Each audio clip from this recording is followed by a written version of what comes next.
Everybody, welcome back. I guess I'm welcome back.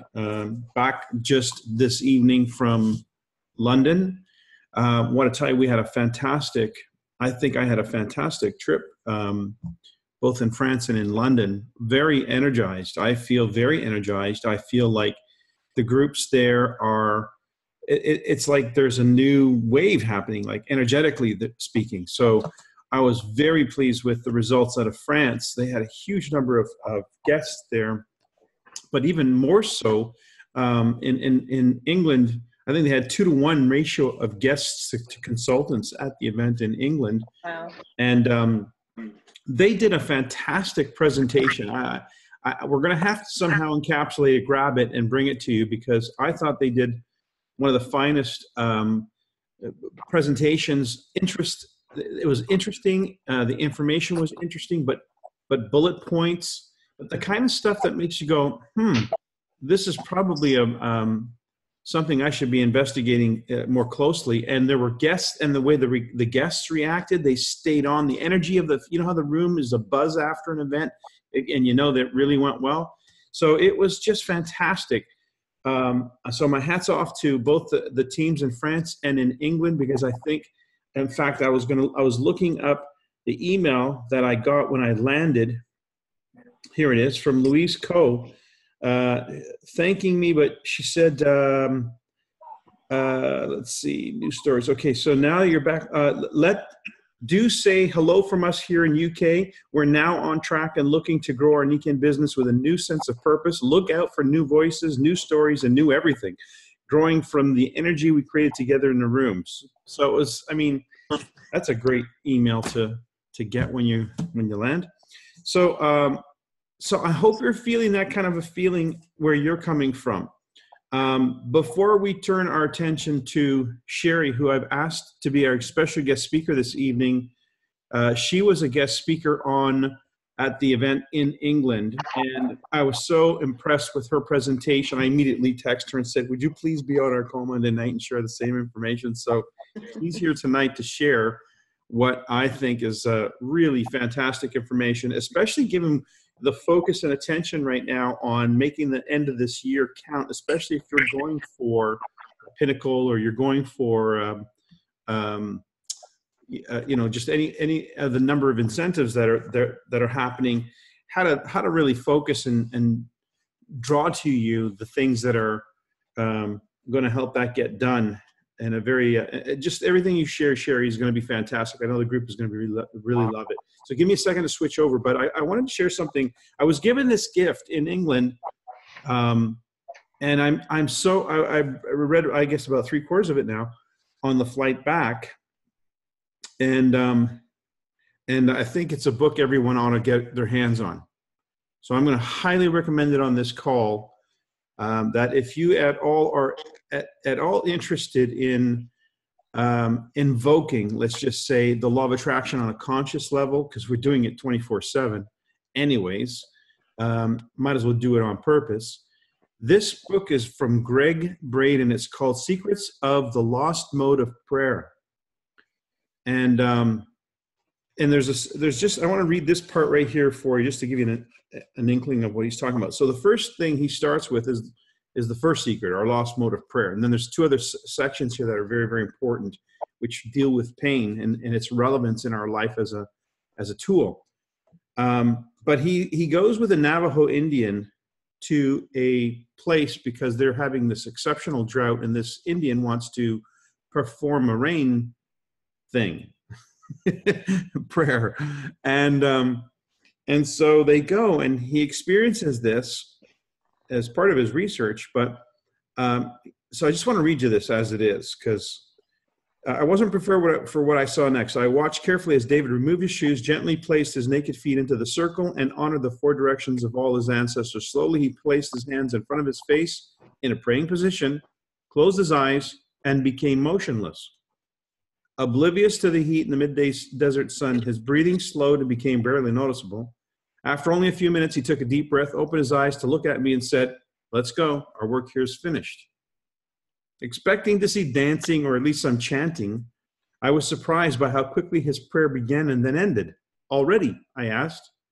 I thought you were going to pray for rain. David's reply to my question has been the key that has helped so many to understand this kind of prayer. As he sat on the ground to lace up his shoes, David looked up at me and smiled. No, he replied. I said I would pray rain. If I had prayed for rain, it could never happen. Later in the day, David explained what he meant by the statement. He began by describing how the elders of his village had shared the secrets of prayer with him when he was a young boy.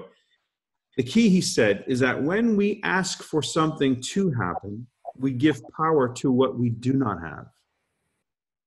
Prayers for healing empower the sickness.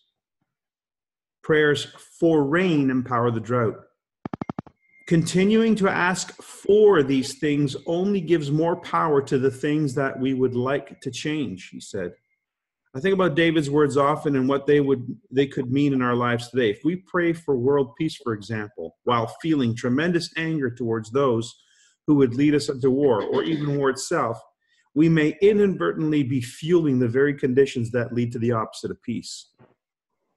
With half of the world's nations now engaged in armed conflict, I often wonder what role millions of well-intentioned prayers for peace each day may be playing, and how a slight shift in perspective could possibly change that role.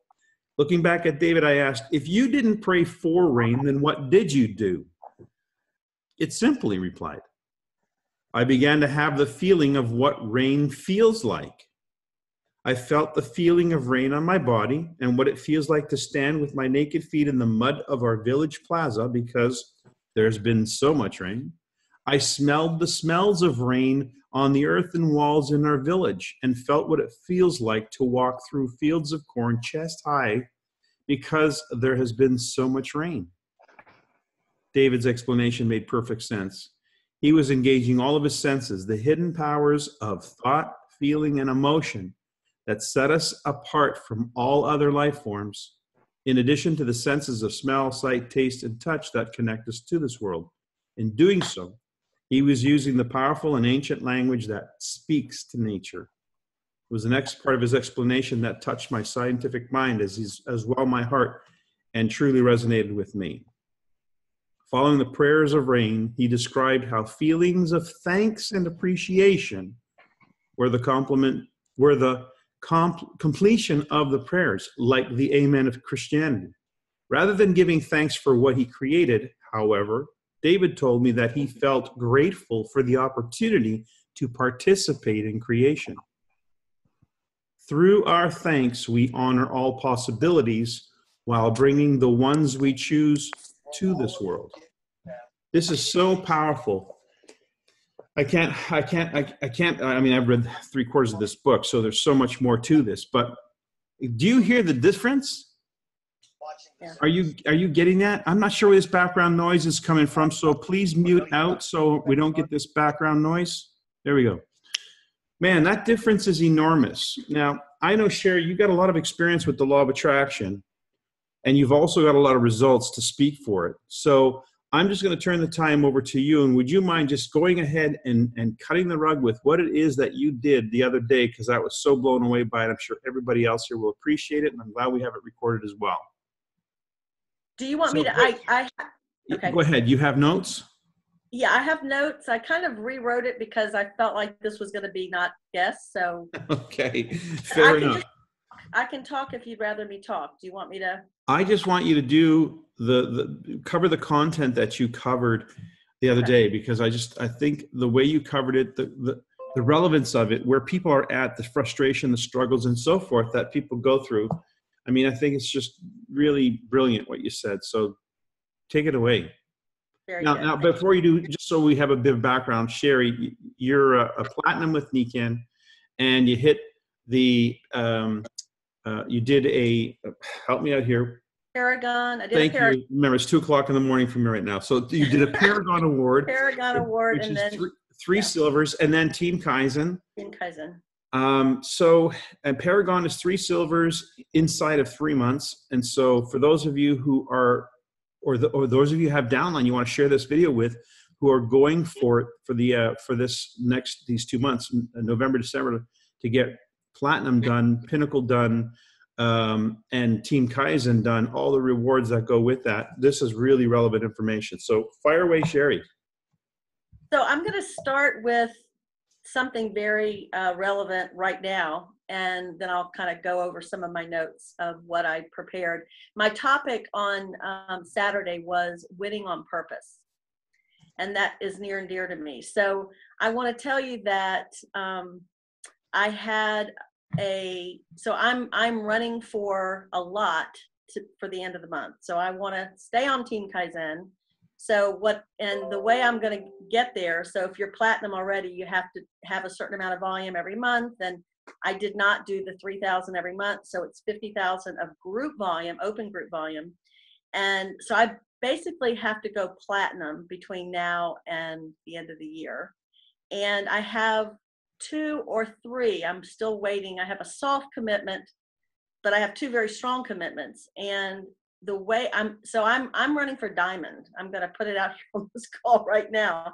So that's what's I've got, like I don't want to call it a war board because I'm not going to war, but it's like a forging ahead. There's a word for it. I don't have it in my head, but I had a moment of fear myself that a girlfriend called up and I couldn't even find the words, and because I had a little setback. I thought my volume was higher. I got clarity from Ken, it wasn't as high, and that fear just like came up, and I needed to get myself together. I applied everything that I'm going to talk about and got into a place of realizing that if it's possible, and it's possible for everyone to get there, and well worth the effort. So of running for it and setting really big goals. So when I thought about this topic of winning on purpose, I know I've spent a long part of my career, and I think a lot of us do. We want to know, what is it that we have to do? How do we win? Is there a science to it? Do we just learn the things that we need to know and apply them all in a logical way, right? And what I realized is, that'll get you so far. And in some cases, I use the example, and I was joking. I said, you could apply the logic of buying a lottery ticket every week, and perhaps you would win because you get lucky. You have maybe a 1 out of 100 million, or probably a higher odds than that, but you could win. People do win that, right? So you can do that. But the kind of winning we're talking about is more complex. And I really think it's applying the science of winning, in that you do need to have some, things that you do, some formula. It's a numbers game. We've heard all that, but it's really, to me, it's the art form that we have to learn. And the art form is the part of really knowing yourself, knowing who you are as a person. And that's your why. That's the thing that motivates you. That's the thing that turns you on. Because when you're turned on and you are at your very best self, you are attracting those, the people you want to you. And when we think when we're kind of faking it, and we have, this, because it's easy in this business to fall in love with the products. We all have done that. We've all fallen in love with the products, and it's easy to fall in love with the company and love the whole philosophy of the 5 pillars. But the tricky thing, and I would say that, it's easier. You may have had some hiccups with being in love with network marketing, but if you know people like Mike, and you believe his success and other people's success, and you've read books about people you don't know but their success, you can believe in the mechanism of network marketing as a business. But the trick always is, the catch, the importance, the art is about falling in love with yourself and having that belief in yourself to be a winner. And exactly what Mike said, this is really the essence of what I want to share today, that you read that excerpt of the book, is it is about, you have to feel the feelings of what it feels to be winning before you can ever get there. And so when I figured that out, and I didn't figure it out so easily, I got caught. I got caught because I had rehired my coach from many years ago, and he knows me very well. And so, a note to self, if you feel like you might be stuck, you need to find somebody that will help you get unstuck, because you can't do it by yourself.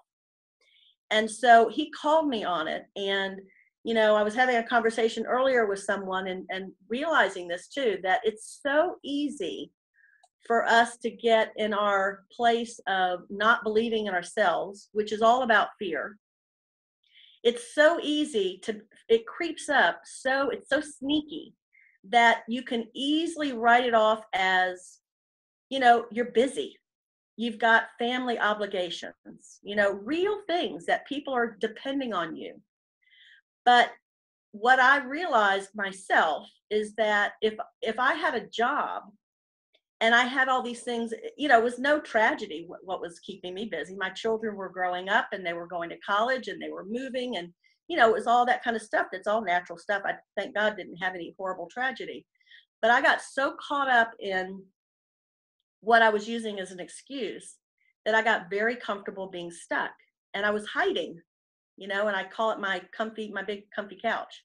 I was moving, I was working, I was showing up for things, I'd had success, but I stopped growing. And so that was my wake up call. And when I applied what I call this art of winning to the science of winning, I went from stuck to qualifying for Team Kaizen in 8 months. It was pretty fast. And talk about the law of attraction, the things that happen it was almost in some cases instantaneous, because I was so locked in to this belief that I deserved to win. I was disconnected with that person that was hiding. Didn't mean I wasn't afraid.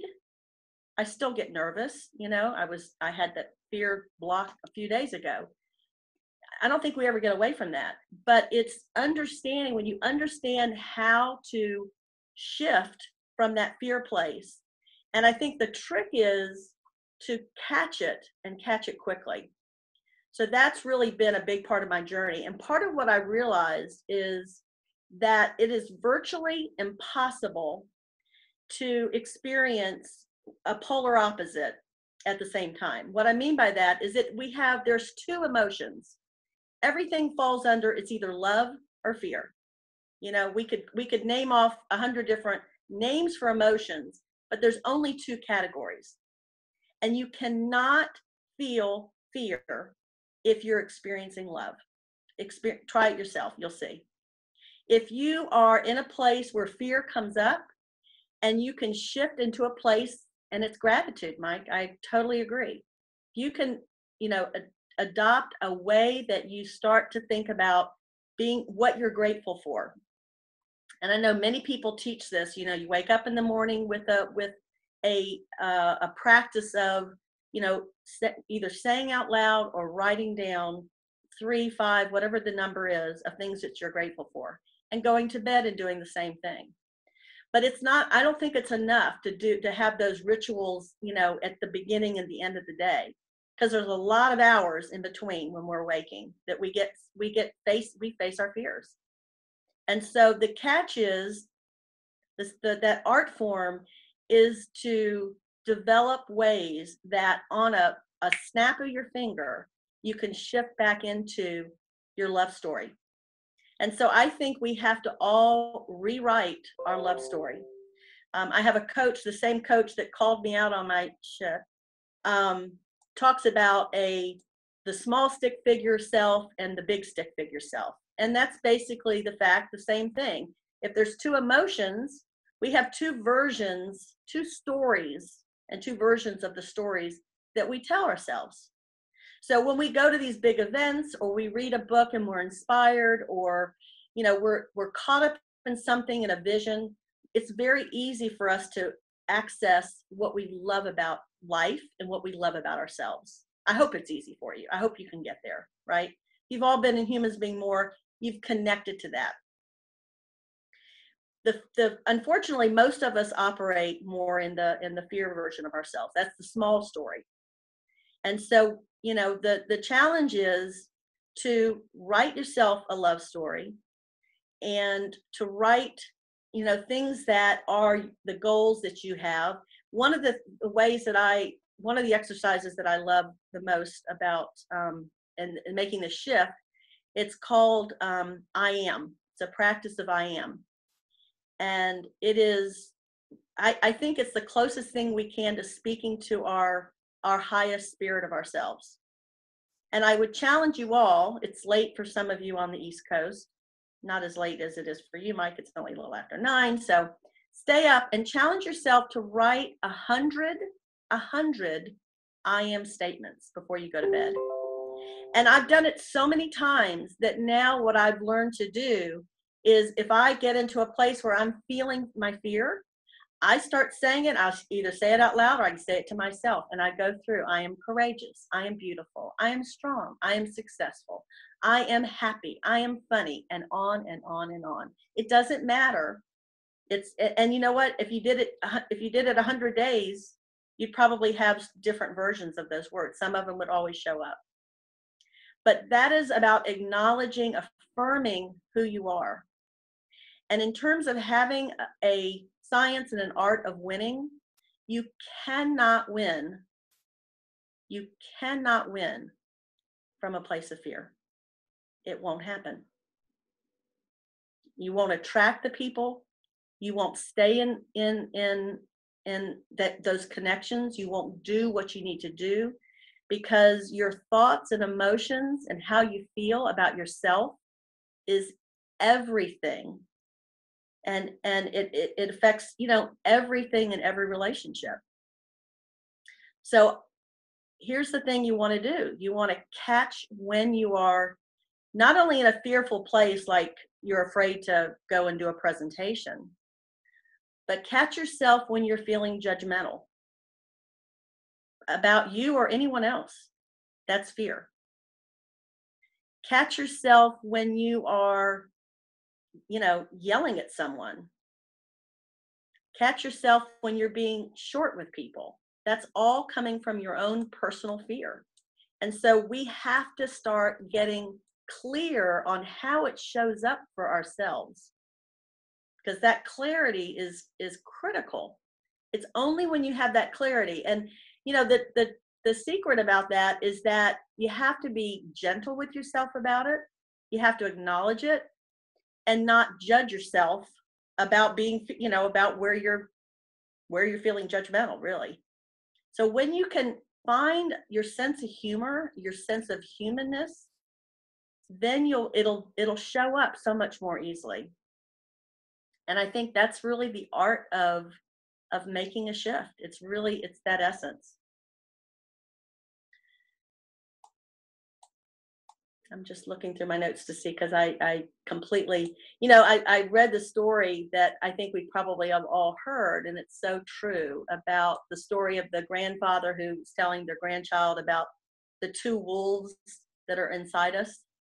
And one is, goes through the whole litany of fearful emotions, and one is one of love and forgiveness and gentleness. And the question is, the child asked innocently, which wolf is going to win the fight? And of course, the answer is the one you feed. So I ask you all, which one are you feeding?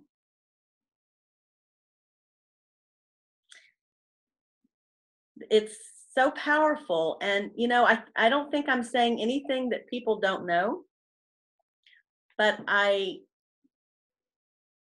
it's one of those things that it has made such a huge impact for me. And there's no way you can have the level of conviction to win. I know that when I went through last year, and some of you heard the story, August was my month to qualify for Team Kaizen, and August 2nd I fell on the tennis court. I've never broken a bone. I'm almost 60 years old. I fell on the tennis court and shattered my wrist. I was in horrible pain, had to have surgery, and I missed the first, I think, 9 or 10 days. I was like, either in pain or on drugs. And so it was like, oh my gosh. And then, but I was 100% committed. So I kept going. I got in my cast, and I figured it out. I was making calls and connections while I was in bed, somewhat under the influence of drugs. And then it was the last couple of days of the month, and we know how that all, wraps up at the end. And I'm a doula. I was on call for a birth. She was due in a couple of weeks. And I get a call on the 2 days out from the end of the month. And I still had things, silvers were still breaking. And I hung up the phone. My husband was right there. And I was so, I had my doula voice on with her. I was, great. And, I'm going to meet you at the hospital. And I hung up the phone and I just freaked out, said a couple of choice words, because I could have been in labor with her for 36 hours. I mean, when I go into labor with somebody, I am like tuned out that she is my world, right? So I came home at 3 a.m, the last day of the month. I woke up, I slept like, I think, 5 hours or something, woke up early in the morning and got it done. It was because I was 100% in my love-based conviction. And that we all know that providence only moves when you're 100% committed. So it doesn't mean that you have to be perfect. It doesn't mean you're not going to have fear. It doesn't mean you're going to have hiccups. It's simply how quickly can you make that shift. So that's really the essence of the message. I don't know how much time I had, but I'm not cutting you off. okay. There's one other thing that I'll say that that really was a visual for me as well. I'm assuming everybody here has done Humans Be More.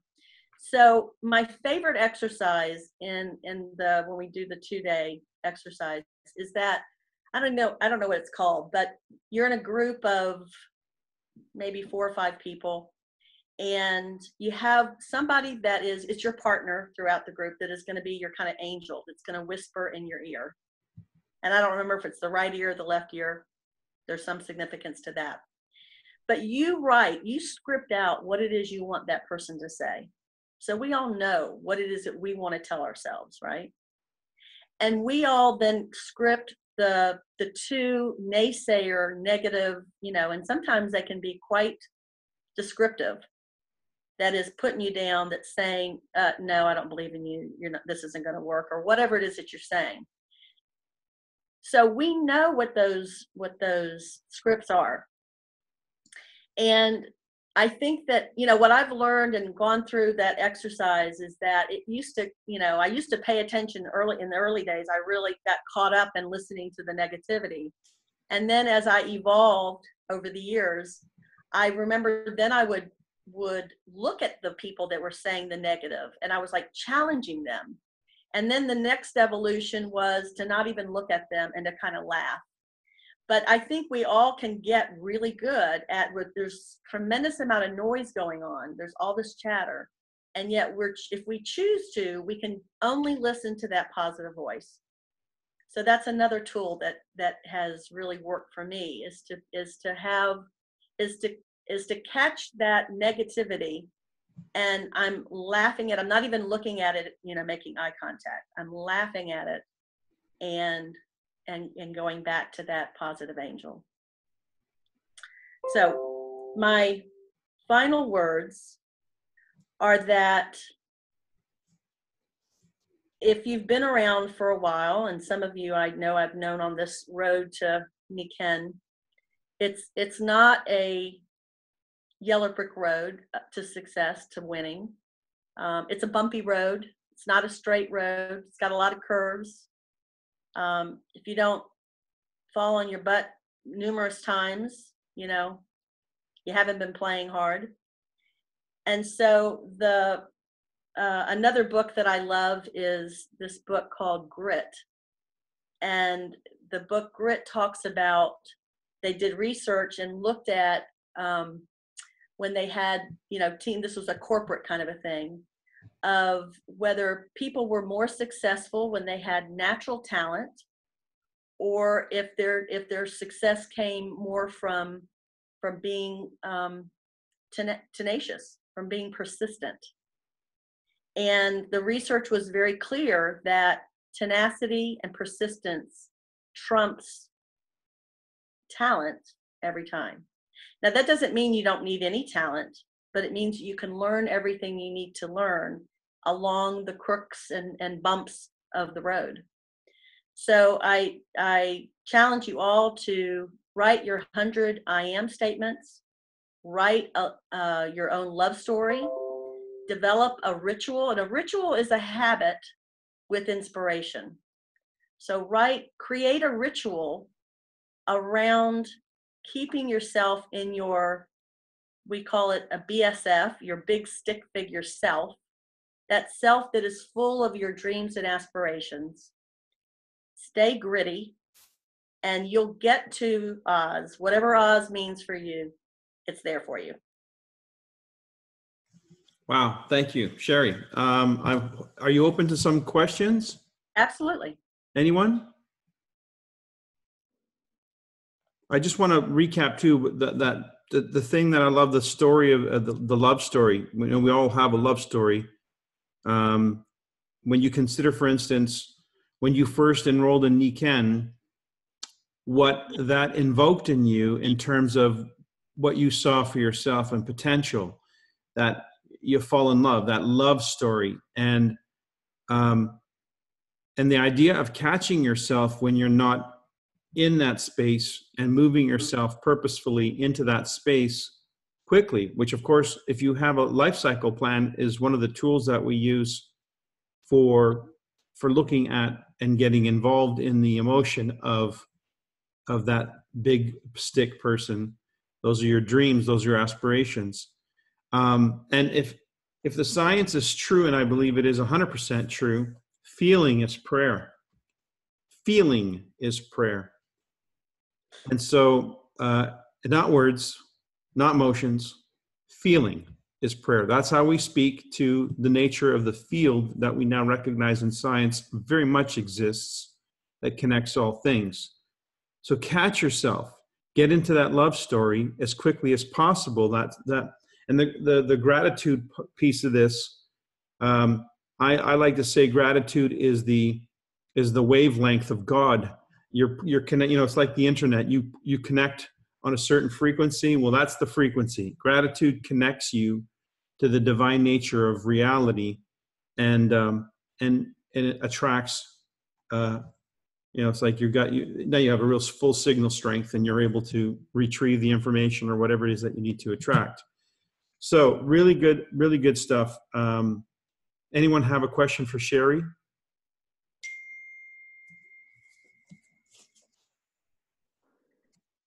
Who is the author of The Secrets of the Lost Mode of Prayer? Greg Braden. Braden? Greg Braden. Yeah. B-R-A. Braden.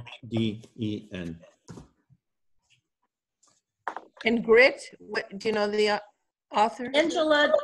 Angela Duckworth. Here's the book. Great. Yeah.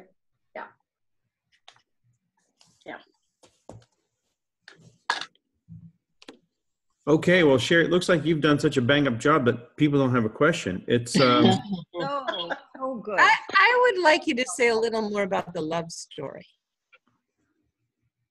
Well, I write myself a love story. I write my I am statements. And if I don't have time, there's times where I get in the car and I'm not the most like routine person. In fact, I'm not that. So oftentimes I find myself driving, and I love that now people have Bluetooth, so I don't feel self-conscious about talking to myself out loud. Stop at a light, and I think, oh my gosh, she's watching me, But now everybody's got Bluetooth. So I don't care if anybody watches me talking to myself. No. So it's, I have a reminder that comes on. You can use your phone as a great tool to have love breaks. And so I have affirmations and my mission statement and different affirmations that pop up on my phone 32 times a day, because I put it in every hour for 16 hours. And my phone had a default, this kind of like happened without me realizing it, that every 30 minutes I get, the reminder that whatever the event that I've put in my calendar is going to come up. So instead of getting it every hour, I get it twice an hour. Oh, that would be annoying. I wouldn't like that. So yeah, so I I remind myself to smile, and I say an affirmation, and I stop and I feel the emotion. And that is absolutely, it gets so easy to, when you practice it, that you can just do it on a command. So that's, there's many different ways that I have my love story. I envision myself, I've been on a health crusade to release weight. And so part of my love story is feeling how great it feels in my body, and how good I feel about, in the movement of my body. I think about myself on the tennis court moving easier. I think about myself, in clothes and feeling good, and just every aspect. I think of myself on stage, because I am in the process of becoming a professional speaker. And so I envision myself speaking and having an impact and seeing people smiling, and this energy exchange. So there's many different ways, many different aspects to it. It's not one dimensional at all. Thank you. So you could say that your actions, your action step. I talk about thoughts, feelings, actions. This book, Greg Braden talks about thoughts, feelings, emotions. Feelings, emotions, kind of the same thing, but the idea is this: the action step you're taking is catch yourself and get immediately into the right frame of feeling. So your affirmations, by the way, I do the same thing. I have affirmations that pop up on my screen every day. They are I am statements, and they are gratitude statements. So I'm grateful for whatever it is I'm grateful for. So, and I know every one of us is grateful for something. Even if you looked at your business, there are aspects of your business you're grateful for. And yes, you would like more of those things. Hence, we are grateful for those things. And that feeling of gratitude for those things is going to be the rain dance or the rain prayer that brings upon you more of that. So I think this is such critical information, because I was asked questions this week, and I'm asked this all the time, but it's becoming more clear to me what the response is. I had this expectation, but these were the results. Okay, so have you ever had that? I had these expectations, but these were the results. How is that possible if the law is exact? Well, if the law is exact, then the results are telling me what was really the expectation, what was truly the belief. This is maybe what you told yourself, but this is what you were feeling. Big difference. So get in touch with the feeling. Make sure that that's what you're enhancing and bringing to the surface, the feeling that is in alignment with what it is that you want to experience. If I can add another thing too, Mike, because I want to give some more credit to the I am activity. Because when I first started practicing gratitude, I would think about, being grateful, even though there are things that I want to fix in my house. I'd be thankful about the fact that I have a house and it's warm and it's beautiful and all in all. So it's very easy to get into that place where you can think about gratitude for other people, for things that you have, right? But the I am statement is gratitude for yourself.